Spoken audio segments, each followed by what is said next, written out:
Cette crise, il fallait d'abord essayer de la maîtriser. Cette crise dont il est clair désormais qu'elle ne peut se résoudre sans une intervention massive des États, cette crise qui appelle d'urgence un nouvel ordre économique, financier, monétaire, cette crise exprime au fond un besoin profond de politique. Cette crise marquera sans doute pour l'histoire le commencement véritable du XXIe siècle.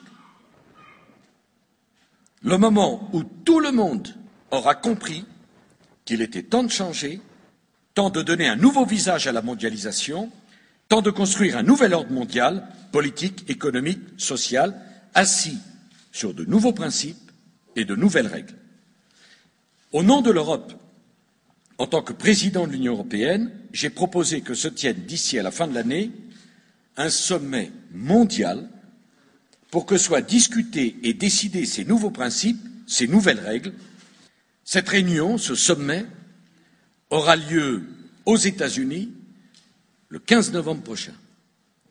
Cette réunion, je vous le dis, mes chers compatriotes, ne doit pas être un rendez-vous pour rien.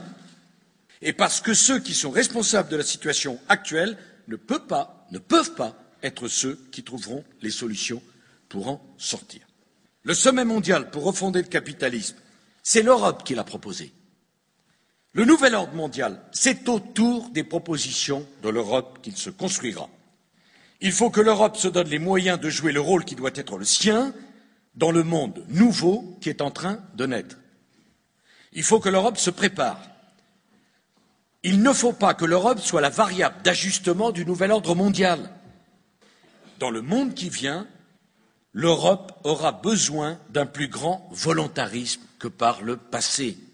Plus que jamais, l'Europe prend conscience qu'elle a besoin d'un véritable gouvernement économique, dont elle vient d'expérimenter ce qu'il pourrait être et l'utilité qu'il pourrait avoir.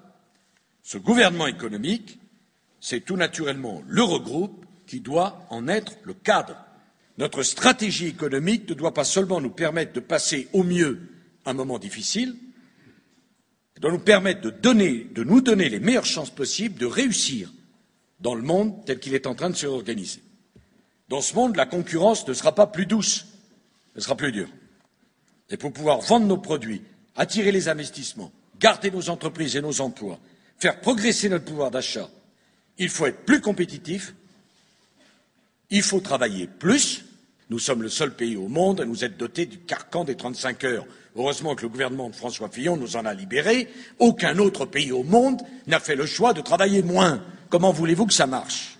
Que les contraintes pesant sur l'ouverture des magasins le dimanche soient puissamment assouplies. C'est dire à quel point les réformes structurelles engagées depuis l'élection présidentielle ne sont pas rendues moins nécessaires, moins urgentes par la conjoncture. Je pense qu'au contraire, ces réformes structurelles sont plus nécessaires que jamais et qu'il va me falloir accélérer plutôt que ralentir. Réformer, c'est nécessaire, mais ce n'est pas suffisant. C'est le volontarisme qui sera la meilleure antidote à la dangereuse tentation du protectionnisme, de l'anticapitalisme, du dirigisme bureaucratique que les désordres actuels vont immanquablement nourrir.